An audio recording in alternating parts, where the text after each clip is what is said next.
Hello students, today I am going to start 12th class physics second chapter electrostatic potential and capacitance. Student, आज हम इस video में discuss करने जा रहे हैं व्हीटस्टोन ब्रिज प्रॉब्लम। तो सबसे पहले मैं ये क्लियर करूंगा आपको कि व्हीटस्टोन ब्रिज की बैलेंस कंडीशन क्या होती है, जिससे आपको प्रॉब्लम ना आए क्वेश्चन को सॉल्व करने में। तो पहले क्वेश्चन को देखते हैं कि उसमें कैसे नीड होती है, व्हीटस्टोन ब्रिज प्रिंसिपल को समझने की क्या जरूरत है क्वेश्चन में। फिर उसके बाद हम व्हीटस्टोन ब्रिज की बैलेंस कंडीशन समझेंगे और उस पर बेस्ड बहुत सारी प्रॉब्लम्स को डील करेंगे, जिससे आपका ये कॉन्सेप्ट भी स्ट्रांग हो जाए। ओके स्टूडेंट्स, करते हैं वीडियो की शुरुआत। यस स्टूडेंट्स, तो आप इस क्वेश्चन को देखिए। यहाँ पर आपके पास 5 कैपेसिटर्स लगे हुए हैं और इन कैपेसिटर में अगर मैं इस कैपेसिटर को हटा दूं, यहाँ से ब्रेक कर दूं, तो शायद आपके लिए क्वेश्चन बहुत आसान हो जाएगा। आप देख पा रहे हो ये दोनों सीरीज में हो जाएंगे, ये दोनों सीरीज में हो जाएंगे।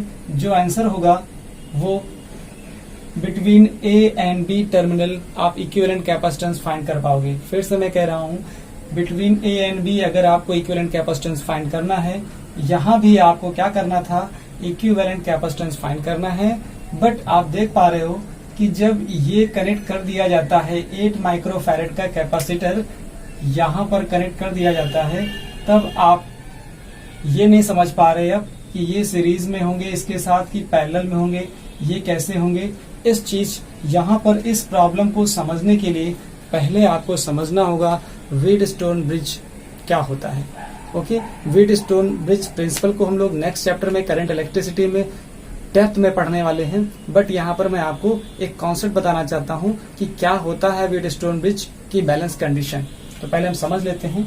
जब भी स्टूडेंट आप देखोगे, आपको एक काइट जैसी, पतंग जैसी अगर कोई आकृति दिखे, मतलब ऐसा, मैं लिख देता हूं यहाँ पे व्हीटस्टोन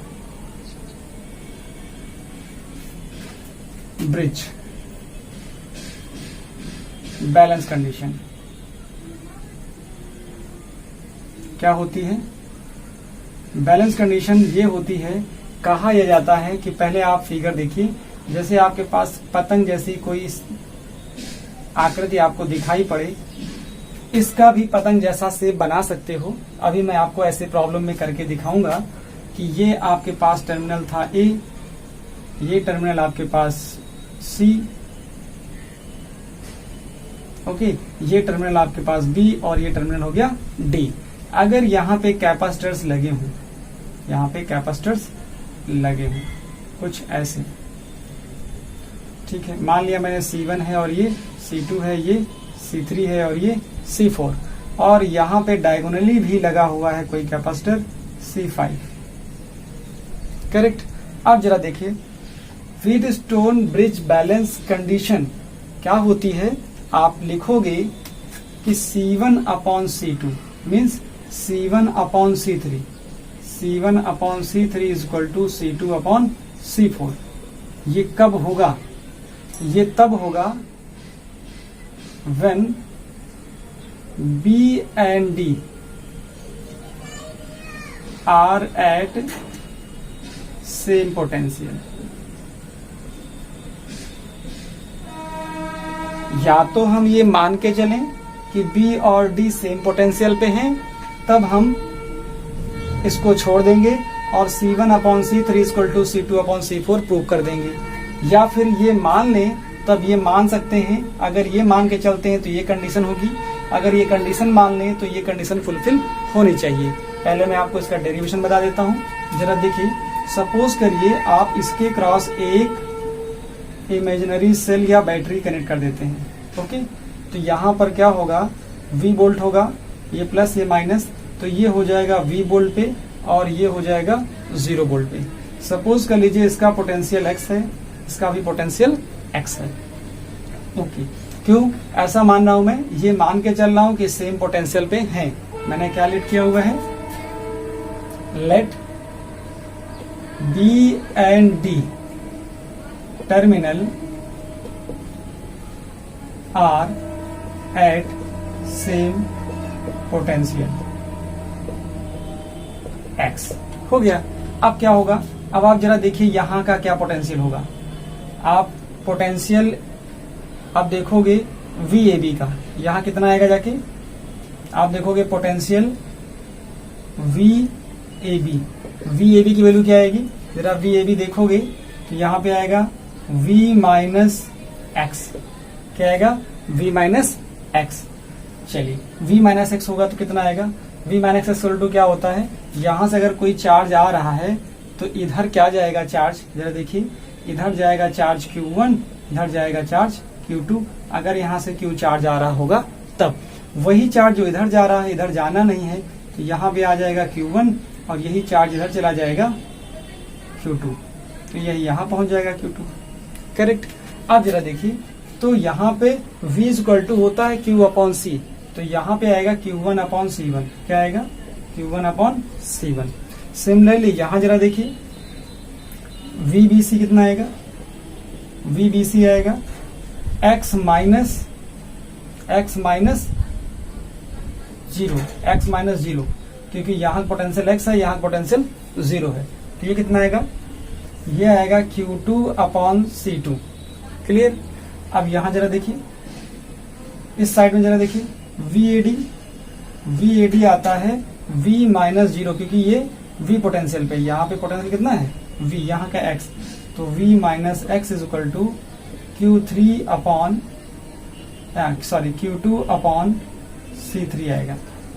ऐसे ही यहाँ का जरा देखिए, तो VBC ये आएगा x minus zero is equal to, यहाँ जरा Q2 है, Q2 अपॉन C4 आ गया। जरा देखिए यहाँ से, ये इक्वेशन आप दे दो फर्स्ट, दे दिया, और एक इक्वेशन को रखो सेकंड, इसको रखो आप थर्ड, इसको रखो आप फोर्थ। मैं क्या लिख रहा हूं, फर्स्ट एंड सेकंड से, from first and second. First second से क्या मिल रहा, ये दोनों सेम है तो ये दोनों सेम हो जाएंगे, मतलब Q1 upon C1 is equal to Q2 upon C3। यहां से आप लिख सकते थे Q1 upon Q2 is equal to C1 upon C3 लिख सकते थे। ऐसा ही यहां से आता फ्रॉम 2 and 4, 3 and 4, 3 and 4 क्या आएगा, फ्रॉम इक्वेशन 3 and 4, तो 3 and 4 देख रहे हो, 3 ये है आपके पास, 3 से क्या आएगा, ये और ये सेम है, तो यहां से आएगा Q2 अपॉन, यहां से कितना आने वाला है, सॉरी एक चीज और देखिए जरा सा, जो BC में आया है, BC में है यहाँ पे Q1, क्या है Q1, या B और C में Q1 अपॉन C2 है, तो हम जरा देखेंगे यहाँ से, ये वाला आएगा Q1 अपॉन C2 और ये वाले में आएगा Q2 अपॉन C4। यहाँ से आप लिख सकते थे Q1 upon Q2 is equal to C2 upon C4। इतनी बात आपको समझ में आ रही है। अब जरा देखिए कि ये आपको टर्म मिल गया और यहाँ से ये टर्म मिल गया, तो Q1 अपॉन Q2 मिला आपको, Q1 अपॉन Q2 यहाँ से मिल गया। आप दोनों को लिख सकते हो C1 upon C3 equal to C2 upon C4। This is the balance condition, this is the balance condition of Wheatstone bridge. तो ये है, मैं देख लेता हूं प्रॉपरली दिख रहा है कि नहीं। यस स्टूडेंट, प्रॉपरली दिख रहा है।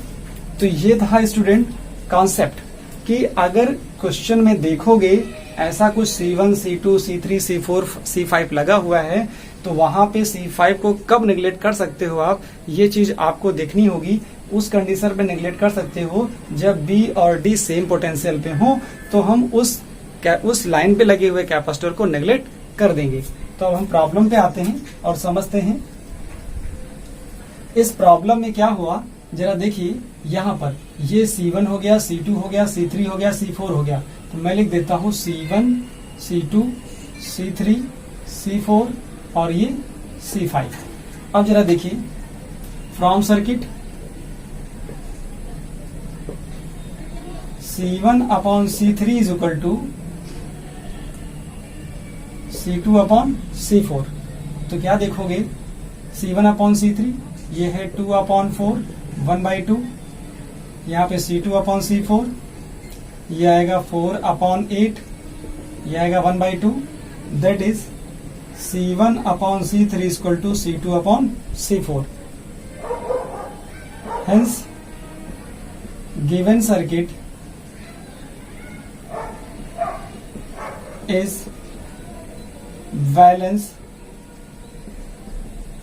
Wheatstone bridge.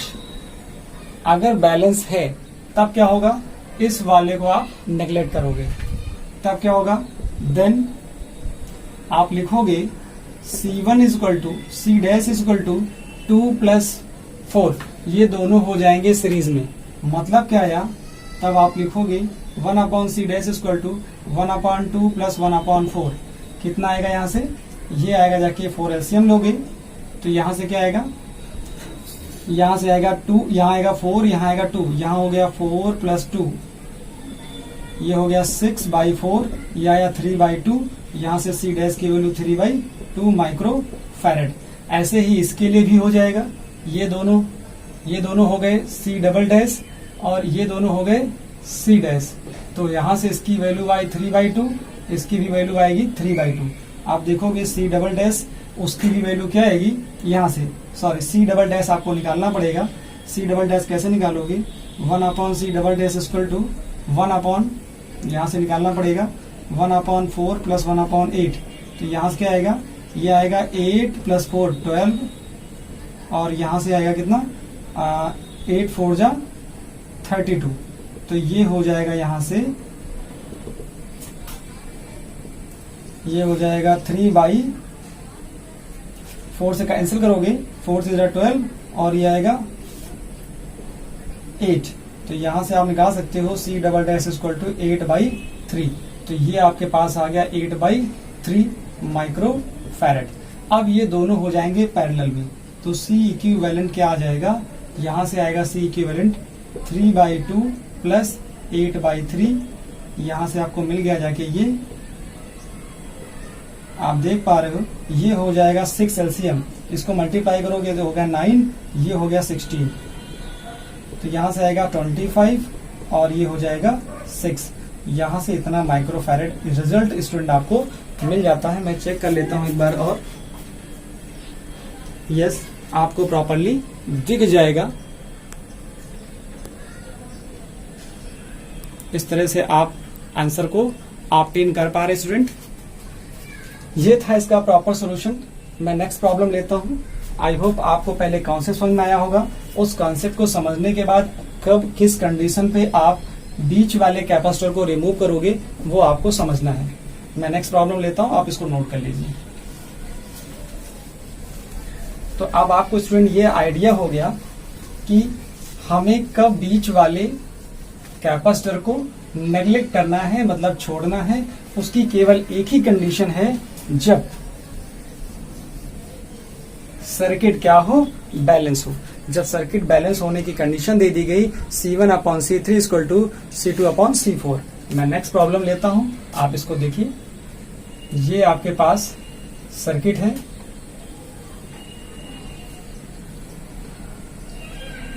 इस सर्किट में टर्मिनल बी हो गया, टर्मिनल ए हो गया। आपको फाइंड करना है, find C equivalent between A and B। आपको A और B के बीच में C इक्विवेलेंट निकालना है। आपने यहाँ पे कनेक्ट कर दिया, यहाँ पे गैप बनाया, यहाँ गैप बनाया, और ये आपने यहाँ कर दिया 1 माइक्रोफैरेड, यहाँ कर दिया 2 माइक्रोफैरेड, यहाँ कर दिया 3 माइक्रोफैरेड, यहाँ कर दिया 6 माइक्रोफैरेड। अब देखिए ये हो गया आपके पास 6 माइक्रोफैरेड। ओके, अब आप जरा देखिए क्या 6 को लेना है कि नहीं लेना है।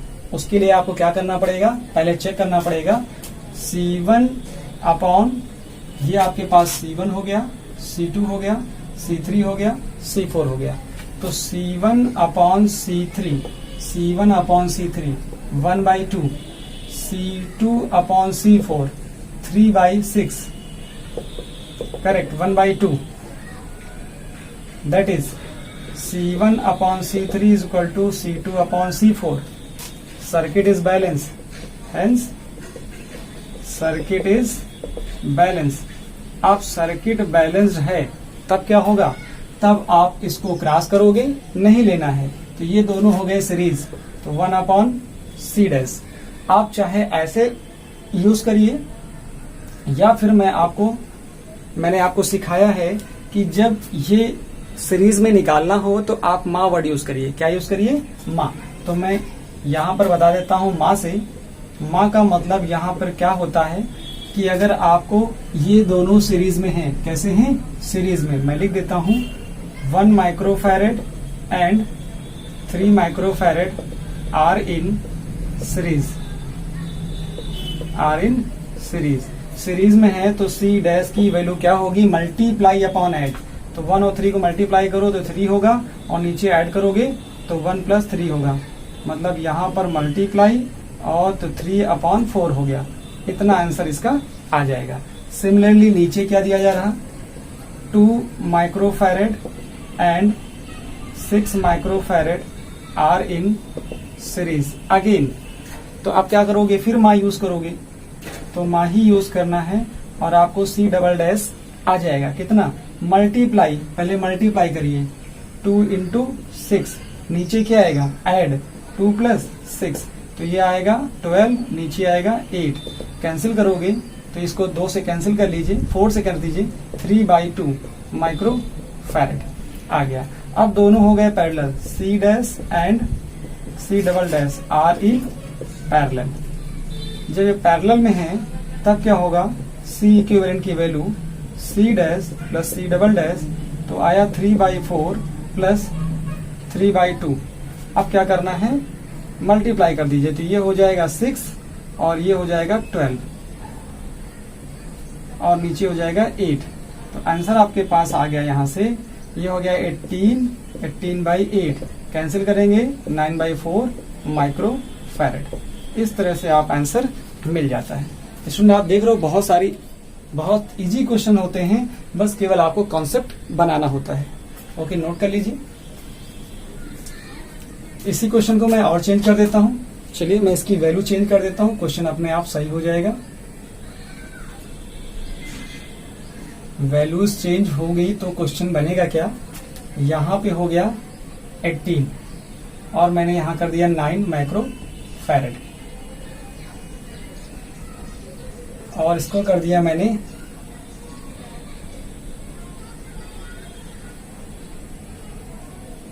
36 और इसको कर दिया मैंने 18। क्लियर। आप जरा देखिए यहां पर ये वाला जो आया ये आपके पास हो गया 9 माइक्रोफैरेड। अब यहां लेना है कि नहीं लेना है फिर क्लियर करना पड़ेगा। तो यहां से देखना पड़ेगा आपको, ये क्या होगा, 18/9 होगा। क्या होगा, 18/9। तो यहां से आएगा 2, जरा यहाँ क्या होगा 36/18, 36/18। तो यहां से कितना आने वाला है, 2 आ जाएगा। तो आप फिर लिखोगे C1/C3 = C2/C4 hence given circuit is balance. इसका मतलब क्या होगा कि ये दोनों होंगे सीरीज में, तो यहाँ वैल्यू चेंज कर लीजिए। ये था आपके पास 18 और दूसरा आपके पास 36, तो ये हो जाएंगे सीरीज में। तो ये वैल्यू यहाँ से चेंज हो जाएगी। दोनों मल्टीप्लाई कर लीजिए, दोनों मल्टीप्लाई मीन्स 18 36/18 + 36 कितना आने वाला है, जरा देखिए। ऐड करोगे यहाँ से तो या 8 6 14 होगा, 14 और 3 1 4 8 5। यहां से कितना आया 18 × 36, 18 3 = 54 और 3 से कैंसिल करोगे तो ये आ जाएगा 12 माइक्रोफैरेड। ठीक है। अब जरा देखिए 9 और 18 ये हो जाएंगे सीरीज में। अब सीरीज में होंगे तो ये फिर टर्म चेंज हो जाएगा। यहां से चेंज करोगे कितना आएगा 9 × 18 और नीचे 9 + 18 तो ये कितना आएगा, नीचे आएगा 27, ऊपर 9 × 18 तो यहां से कैंसिल होगा। 9 3 = 27 और 3 6 = 18 आएगा 6 माइक्रोफैरेड। फैरेड। अब यहां से क्या हो गए, दोनों हो गए ये और ये दोनों हो गए पैरेलल। जब पैरेलल होंगे तो आप इजिली यहां से आंसर लिख सकते हो। ये आपके पास आ जाएगा 12 प्लस 6, ये आएगा 18 माइक्रो फैरेड। आप देख पा रहे थे इस तरह क्वेश्चन बहुत स्टूडेंट आसान हो जाता है जब आपको वेट, स्टोन, बैलेंस, ब्रिज की कंडीशन मालूम हो और कंसेप्ट मालूम हो। ओके स्टूडेंट, नोट करिए इसको भी आप। अब इसी क्वेश्चन में थोड़ा सा मैं वैरायटी करता हूं, थोड़ा सा शक्ल चेंज होगी, आपको समझना होगा कि कैसे वेट, स्टोन, ब्रिज फॉलो हो रहा है।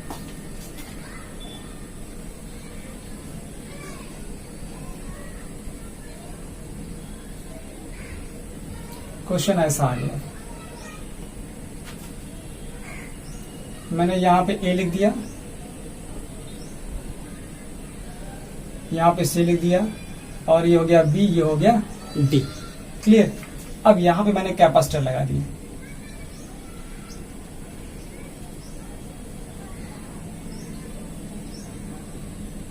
यहां पे 2 माइक्रोफैरेड, यहां पे 2 माइक्रोफैरेड, यहां पे 4 माइक्रोफैरेड, यहां पे 6 माइक्रोफैरेड, यहां पर 6 माइक्रोफैरेड। ये लग गया। अब आपको इस क्वेश्चन को सॉल्व करना है कि बिटवीन ए एंड इसको मैं लिख देता हूं,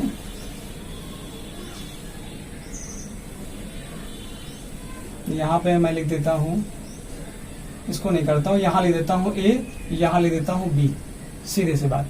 अब चलिए, कुछ भी टर्मिनल मैंने नहीं दिया, आपको मैंने ऐसे बना दिया, फाइंड किया करना है equivalent capacitance between A and B. आपको ऐसा मिल गया कॉन्सेप्ट। अब क्या करना है, पहले इसको उस काइट जैसे शेप में चेंज करना है। कैसे चेंज करना है जरा देखिए, मैंने क्या किया, ये ए यहां है तो इसको मैं ए यहां भी मान सकता हूं। क्लियर। ये ए यहां है तो यहां भी ए ही होगा, यहां बी है तो यहां बी ही होगा। ठीक है। अब आपके पास दो टर्म बच रहे हैं, एक बच रहा है ये, एक बच रहा ये। तो हमने क्या बोला, ए बी तो है, हम सी और डी अपनी तरफ से मान लेते हैं। करके देखते हैं जरा सा। हमने क्या किया, हमने काइट जैसे शेप का सर्किट ड्रा किया और हमने कहा कि ये वाला जो टर्मिनल था वो ए है, यहाँ वाला टर्मिनल बी है। हमने इसको सी बोला, इसको डी बोला। जरा देखिए, ए और सी के बीच में क्या लगा है, ए और सी के बीच में यहां लगा है 2 माइक्रोफैरेड। फिर देखिए, ए और डी के बीच में क्या लगा है, यहां भी लगा है 2 माइक्रोफैरेड। क्लियर। फिर जरा देखिए, सी और डी में क्या लगा है, सी और डी में लगा है 4 माइक्रोफैरेड। फिर देखिए, डी और बी में क्या हो जाएगा, ये बी यहीं पे आ जाएगा, ये वाला ए यहीं पे आ जाएगा। तो डी और बी में कितना लगा है, डी और बी में लगा है 6 माइक्रोफैरेड। फिर देखिए, सी और बी में क्या लगा है, यहां भी लगा है 6 माइक्रोफैरेड। अब आपको क्या मालूम है, ये है C1, ये है C2, ये है C3, ये है C4। क्या होगा, C1 upon C2 is equal to C1 upon C3 is equal to, जरा देखिए 2 upon 2 and C2 upon C4 is equal to, ये है 6/6। ओके, तो यहां से ये 1 आ रहा, यहां से 1 आ रहा, that is C1 upon C3 is equal to C2 upon C4। Circuit is balance, hence circuit is balance.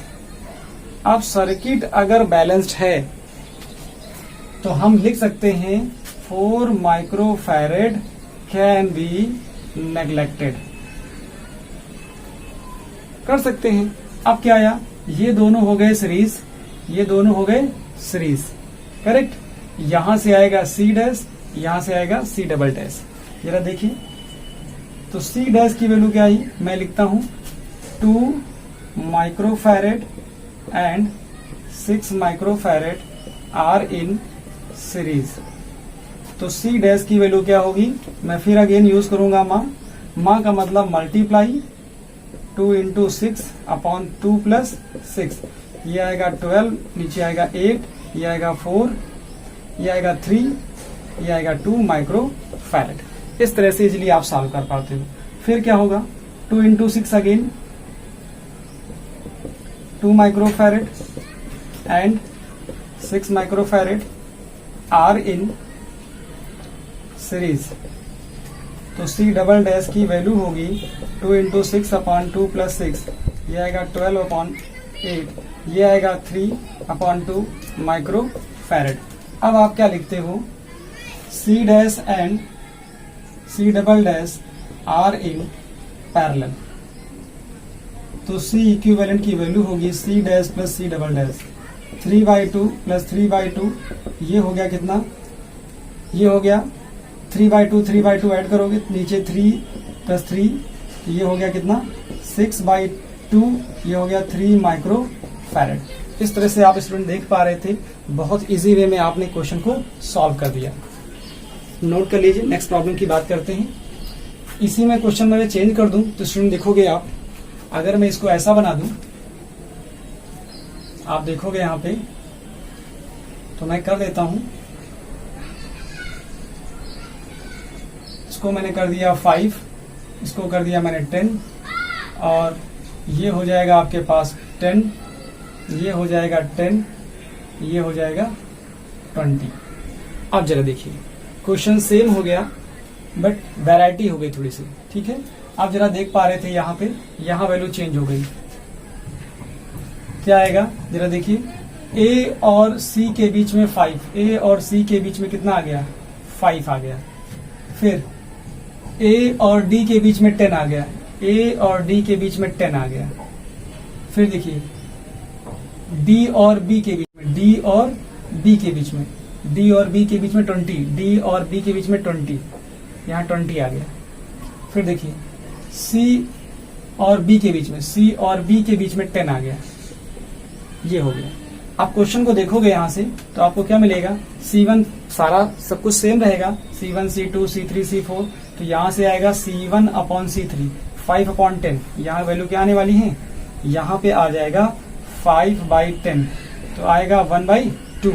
यहाँ से क्या आने वाला है, यहाँ से आने वाला है 10/20, तो यहाँ से आने वाला है 1/2। तो फिर क्या होगा, बैलेंस होगा, यहाँ तक की सारी चीजें सेम। आप देख रहे हैं ये दोनों हो गए सीरीज, दोनों सीरीज होंगे तो यहाँ होगा 5 और यहाँ होगा 10, सिर्फ ये कॉन्सेप्ट चेंज होगा यहाँ से, और क्या वैल्यू आएगी, यहाँ भी चेंज कर लेंगे तो यहाँ से ये चेंज हो जाएगा। अब जरा देखिए 5 और 10 अगर हो गए सीरीज, ये दोनों हो गए सीरीज, सी डैश आना है तो 5 इंटू 10 और नीचे आएगा 5 प्लस 10, तो ये हो गया 15, ऊपर से आएगा कितना 50, ठीक है। 5 से कैंसिल करेंगे तो 5 से करेंगे तो 10 अपॉन 3 आ गया, ये हो गया माइक्रो फैरेड। ऐसे ही यहाँ पे वैल्यू क्या होगी, यहाँ है 10 और यहाँ है 20, तो 10 इंटू 20 नीचे 10 प्लस 20, तो ये हो जाएगा 20 इंटू 10 अपॉन 30, तो यहाँ से क्या होगा, 0 से 0 कैंसिल, यह 20/3 माइक्रोफैरेड। अब यहाँ से क्या होगा, तो यहाँ से ये वैल्यू चेंज कर लेंगे, जब ये चेंज करेंगे तो आपके पास रिजल्ट चेंज हो जाएगा। यहाँ से आया 10/3 प्लस 20/3, तो यहाँ से कितना आ जाएगा 30/3, और अगेन रिजल्ट आ गया 10 माइक्रोफैरेड, और वेरी इजी पैटर्न में आपने रिजल्ट को ऑब्टेन कर लिया। इस तरह से स्टूडेंट आप देख पा रहे हो कि क्वेश्चन में कुछ भी चेंज कर दिया जाए, ऐसे क्वेश्चन को सबसे पहले आप इस शेप में चेंज करिए।